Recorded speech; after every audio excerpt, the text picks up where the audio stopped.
7 years. That's how long it took me to build the life I'd always dreamed of. I started with nothing but a passion for fixing cars, and by 27 I owned a successful auto repair shop with 10 lifts, hundreds of loyal customers, my own apartment, and plans to expand into another city. I thought the hardest part of my life was already behind me. Then I met a woman, got married far too quickly, signed one document without thinking twice, and within a few months I had lost my marriage, my apartment, my business, and eventually even my home. Today I'm going to tell you exactly how everything fell apart, and how one mistake can destroy years of hard work faster than you ever thought possible. I started working earlier than most people I knew. While my classmates spent their weekends playing video games or hanging out, I was usually somewhere around cars. My father never owned a repair shop, but he had enough tools in the garage for me to learn the basics. By the age of 14, I could change brakes, replace filters, and diagnose simple problems. What began as curiosity slowly turned into something much bigger. Cars never felt like work to me. I genuinely enjoyed understanding how they worked. I liked listening to engines, figuring out where a strange noise came from, and seeing a customer's reaction when a car that had seemed hopeless was running smoothly again. Because I treated every repair as if it were my own vehicle, people noticed. Some clients came back after a small repair, and then recommended me to friends, relatives, and coworkers. At first I worked in a small local garage. The owner was experienced but already close to retirement, and he gave me more responsibility than someone my age would normally get. I learned how to work quickly without sacrificing quality. Customers appreciated that their cars were repaired on time, and that I explained problems honestly instead of inventing extra repairs. That honesty became my biggest advantage. By the time I turned 20, I had saved enough money to take a risk that terrified me. I rented a modest building on the edge of town and opened my own service station. It had only 2 lifts, a tiny office, and a waiting area with mismatched chairs, but it was mine. I remember unlocking the doors on the first morning and wondering whether anyone would come. They did. Not many at first, but enough to keep me busy. I worked from early morning until late at night, often handling both repairs and paperwork myself. Some days I earned less than I expected, and some days unexpected expenses swallowed the profit. But every month the client base grew. People trusted me because I never promised miracles. If a repair would take 3 days, I said 3 days. If a used part was a better option than an expensive new one, I told them. Within a few years the shop looked completely different. 2 lifts became 4. 4 became 6. I hired my first employee, then another, and eventually built a small team of mechanics I could rely on. Training them was difficult because I demanded the same standards I had for myself, but it paid off.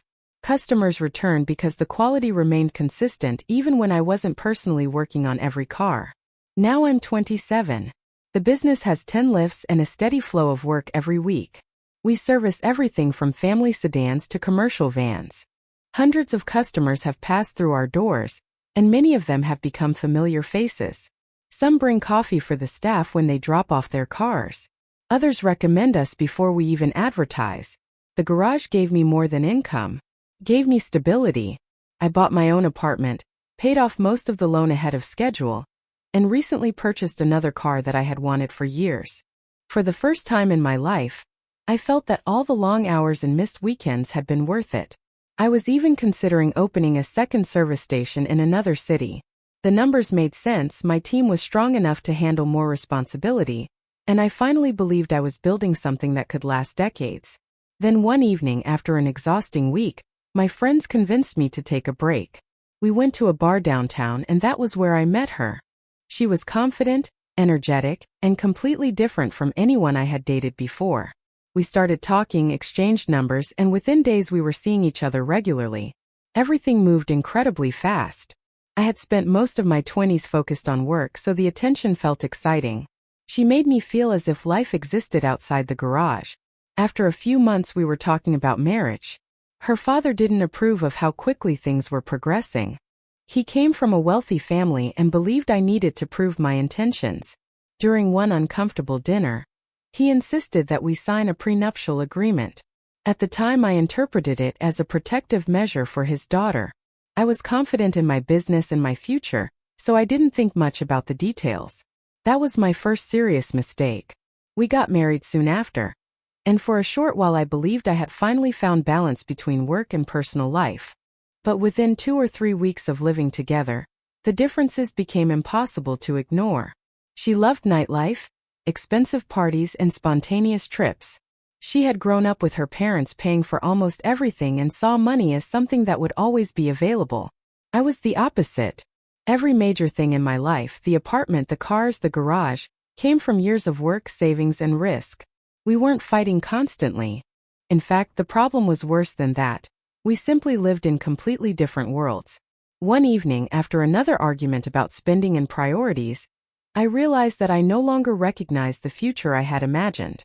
A few days later, I learned that she had been seeing someone else. I expected anger, shouting, and a scandal.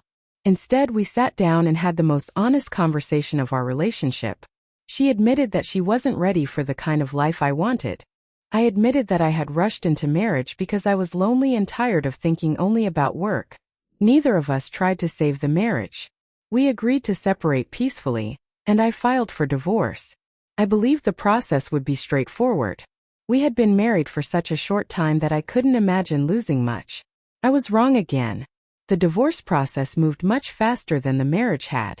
Neither of us argued about who was responsible for the relationship falling apart. We both knew the truth. We had rushed into something neither of us fully understood, hoping emotions would solve differences that should have been discussed long before the wedding. On the morning we met to sign the final paperwork, I expected nothing more than an uncomfortable conversation and a few signatures. I even planned to stop by the shop afterward because one of my technicians was rebuilding an engine, and I wanted to check the measurements myself. Instead, that day changed everything. My attorney quietly placed several documents in front of me and asked if I remembered every clause of the prenuptial agreement. I admitted that I didn't. When we signed it, I had skimmed most of the legal language, trusting that it was simply a formality to reassure her father. It wasn't. Buried among dozens of pages was a property clause written in language I barely understood at the time. Because I had signed without negotiating its terms, the apartment I had purchased before the marriage was no longer fully protected the way I believed it was. Through a combination of the agreement and additional documents signed during the marriage, ownership rights had been transferred in a way that heavily favored my wife if the marriage ended under certain conditions. I stared at the papers, convinced there had to be some mistake. "There has to be another interpretation," I said. My lawyer didn't answer immediately. He simply shook his head. Legally, the documents had been prepared correctly. The apartment I had spent years paying for. The place that represented every overtime shift, every weekend spent working instead of relaxing, every sacrifice I'd made was no longer mine. I looked across the table at my wife. She didn't smile. She didn't celebrate. If anything, she looked uncomfortable. "I didn't ask for this," she said quietly. Maybe she was telling the truth. Maybe she wasn't. At that moment, it didn't really matter. The damage had already been done. I walked out of the building feeling strangely calm. Sometimes a shock is so overwhelming that your mind refuses to process it immediately. I drove to the shop, unlocked my office, closed the door, and sat there for nearly an hour without saying a word. Eventually my phone rang. One of my technicians asked whether we should order parts for a customer. I answered automatically, pretending everything was normal. For the next several days I focused entirely on work. I convinced myself that losing the apartment wasn't the end of the world. It hurt, but I still had the business. The shop had become my second home years ago anyway. I could recover. Or at least that's what I believed. About a week later, several government inspectors arrived without warning. Health and safety, environmental compliance, tax documentation, equipment certification, fire protection, labor regulations. One inspection became 3. 3 became 6. Every day someone new appeared asking for another stack of documents or another technical review. None of this would have worried me under normal circumstances. We kept our records organized. Our taxes were paid. The equipment was inspected regularly. Every employee was officially registered. I had always believed that if you ran an honest business, you had nothing to fear. I was naive. The inspections kept expanding. Minor technical issues that normally would have resulted in recommendations suddenly became formal investigations. Questions were repeated. Reports were rewritten. Deadlines changed. My office slowly filled with folders instead of repair orders.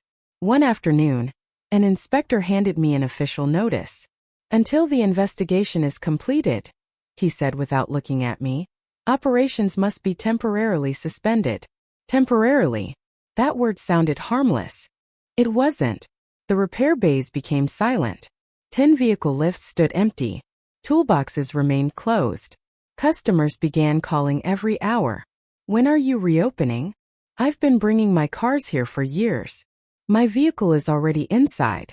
I need my work van." I didn't know what to tell them.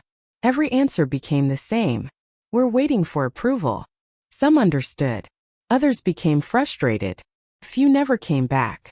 The hardest conversation wasn't with customers. It was with my employees. 10 families depended on the shop. Some mechanics had worked beside me for years. One had just taken out a mortgage. Another's wife was expecting their first child. They gathered in the workshop while I explained the situation. "I'm doing everything I can," I said. Nobody interrupted. Nobody blamed me. That somehow made it worse. One by one, I had to tell them I couldn't promise when business would resume. A few found temporary work elsewhere. Some waited. Others couldn't afford to. Watching them clean out their lockers felt like watching pieces of my own life disappear. The empty workshop became unbearable. For years, I had been surrounded by the sound of impact wrenches, air compressors, conversations between mechanics, engines starting after successful repairs. Now there was only silence. I hired another lawyer. Then another. Both reached similar conclusions. The inspections themselves were technically legal. The timing wasn't. The intensity wasn't. But proving that someone was intentionally applying pressure behind the scenes would be nearly impossible. I never received direct evidence. No phone call. No threat. No written confession. Still, I couldn't ignore the coincidence. The divorce. The apartment. The inspections. The closure. Everything happened too quickly. Friends quietly suggested that my former father-in-law had enough influence to make life difficult without ever breaking the law himself. I never found proof. I only saw the consequences. The bills didn't stop arriving just because the lifts weren't moving. Rent, insurance, equipment loans, utilities, employee obligations, legal fees. Every month drained another piece of the savings I'd spent years building. For the first time since opening the garage, I couldn't solve a problem by working harder. There were no extra hours left to put in. No additional customers I could serve. No repair I could finish faster. The business I had built from nothing was frozen, and I was forced to stand outside watching it slowly fall apart. Each morning I still drove to the building. I unlocked the front door, walked through the silent workshop, ran my hand across the toolboxes, then sat alone in my office, surrounded by framed certificates, customer thank you letters, and photographs from the day we installed our 10th lift. Those pictures felt like they belonged to someone else's life. I kept telling myself that next week things would improve, that the investigation would finally end, that we'd reopen, that everything would return to normal. But as weeks turned into months, hope slowly gave way to exhaustion. And when a person loses both their future and the work that gave their life meaning, they're willing to believe almost anything that promises a way back. Unfortunately, that's exactly when I discovered gambling. I had never been interested in gambling. For most of my life, I believed that money should come from work, not luck. Every dollar I had ever earned came from long hours in the shop, solving problems that other mechanics couldn't, and building trust with customers one repair at a time. That mindset had served me well for years. But losing the garage changed something inside me. When your entire routine disappears overnight, the days become strangely empty. I no longer woke up before sunrise to review the schedule. My phone stopped ringing every few minutes with customers asking for updates. Instead, I spent hours talking to lawyers, filling out paperwork, and waiting for decisions that never seemed to come. Waiting became its own kind of torture. One evening, an old acquaintance invited me to watch a football game at a sports bar. During halftime, he opened an online betting app. "It's just for fun," he said. "Makes the game more interesting." I laughed and placed a small bet. I won. It wasn't much, just enough to pay for dinner. But something about seeing easy money appear on the screen felt strangely satisfying. For a few minutes I forgot about court documents, inspections, and unpaid bills. The next weekend I tried again. Another small win. Then a loss. Then another bet to recover the loss. At first I convinced myself I was in control. I set limits. I tracked every deposit. I told myself I was simply passing time until my business reopened. The problem wasn't the amount of money. It was the feeling. Every bet gave me a brief rush that replaced the stress I'd been carrying for months. When I won, I imagined I was taking back control of my life. When I lost, I became convinced that the next bet would fix everything. That thinking spread faster than I realized. I stopped noticing how often I reached for my phone. I stopped noticing how much time disappeared while I stared at odds and statistics. Eventually, sports betting wasn't enough. I tried online casino games.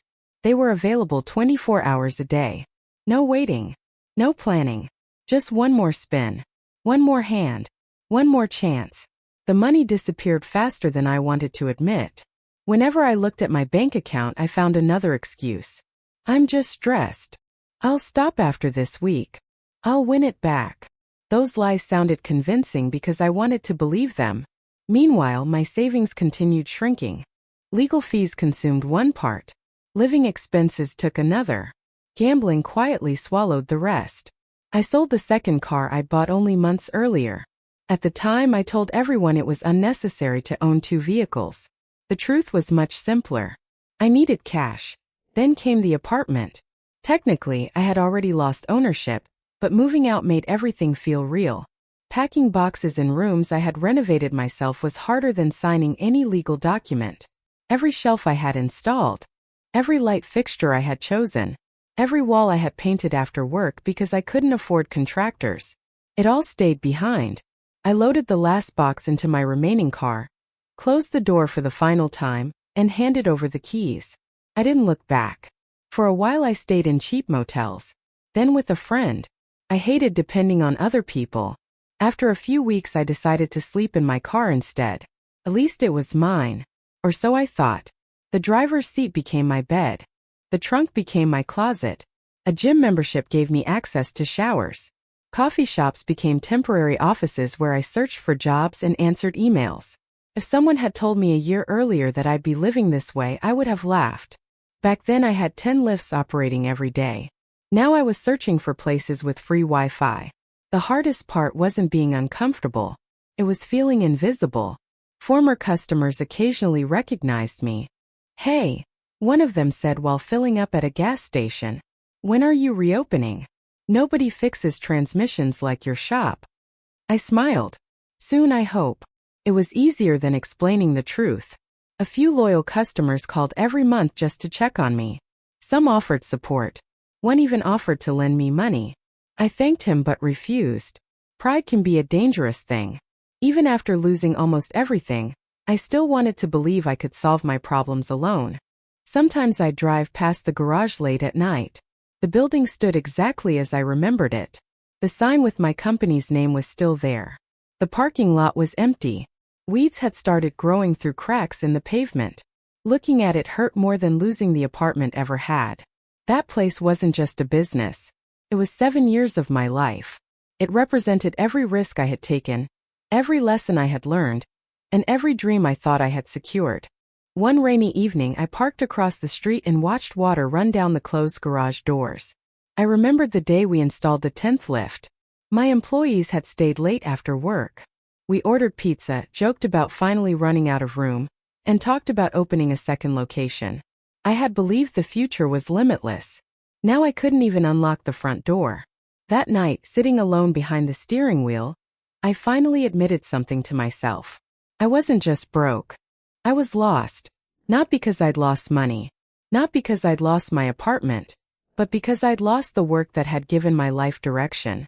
For the first time since I was a teenager, I woke up each morning without knowing what I was building toward. And that emptiness was far more dangerous than any financial loss. I had reached the lowest point of my life. I just didn't realize that rock bottom can also become the place where everything begins again. Rock bottom doesn't always arrive with a dramatic moment. Sometimes it looks like waking up in the driver's seat with a stiff back, checking your phone, and realizing nobody is waiting for you anymore. No employees asking for instructions. No customers wondering when their cars will be ready. No suppliers calling about deliveries. Just silence. One cold morning I looked at myself in the rearview mirror and barely recognized the man staring back at me. I looked exhausted.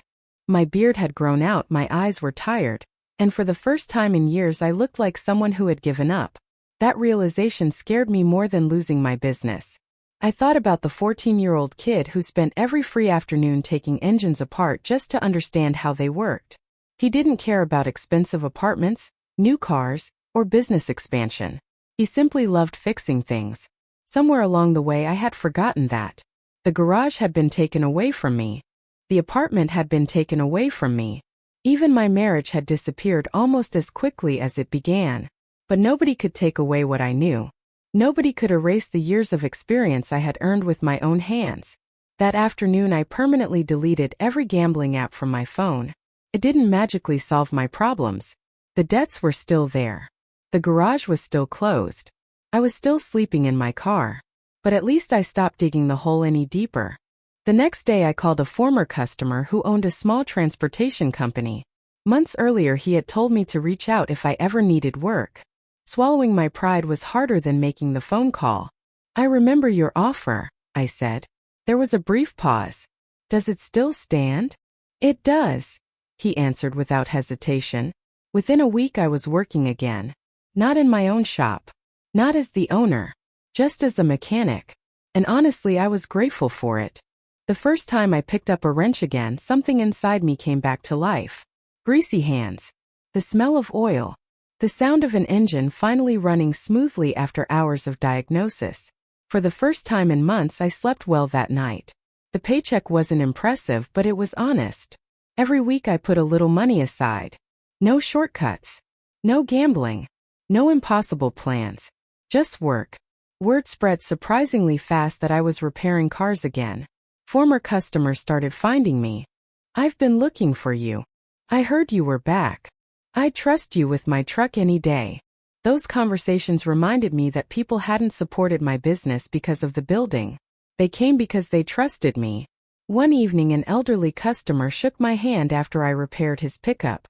"You know," he said, "a good mechanic can lose his garage and still be a good mechanic. A bad mechanic can own the biggest shop in town and still never earn people's trust." I thought about those words for a long time. He was right. The building had never been the business. The people were.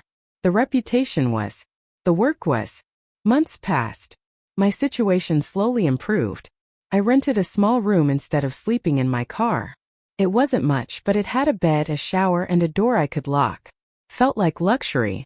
I also continued meeting with lawyers. The investigation surrounding my old shop finally came to an end.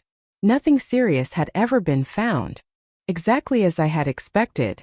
By then, however, the damage had already been done. The business I had built no longer existed in the way I remembered it. Some equipment had been sold to cover expenses. Several employees had accepted permanent jobs elsewhere. The dream of simply reopening and continuing as before was gone. For a while that realization hurt. Then I stopped comparing my future to my past. One evening after finishing work, I opened a notebook and started writing. Not business plans. Not financial projections. Just lessons. Never sign documents you don't fully understand. Never confuse excitement with compatibility. Never let your entire identity depend on one success. Never believe that asking for help is weakness. And never gamble hoping to solve problems created by real life. The list became longer every week. Looking back now, I don't hate my ex-wife. I don't even hate her father. Holding on to that anger would only keep me trapped in a chapter of my life that has already ended. What happened to me was unfair. I still believe that. But unfair things happen every day. The only part we truly control is what we do afterward. Today I'm still rebuilding. I'm not where I was at 27. I don't own 10 lifts anymore. I don't have hundreds of cars waiting outside my garage. I don't have the apartment I once believed I'd live in for decades. What I do have is experience that can't be bought. I've seen what it feels like to build something from nothing. I've also seen what it feels like to lose almost everything. Surviving both teaches lessons no business school ever could. People often think success is measured by what you own. I used to believe that too. Now I measure it differently. If I can wake up, go to work, solve problems with my own hands, earn an honest living, and slowly build a better future, then I'm already moving in the right direction. Maybe one day I'll open another repair shop. Maybe it will be even better than the first one. Maybe it won't. But if that day comes, I'll know something I didn't understand when I was 20. Buildings can be taken away. Money can disappear. Even carefully made plans can fall apart overnight. But knowledge, determination, and the willingness to start over are assets nobody can sign away. And this time, if I build everything again, it won't just be stronger. So will I.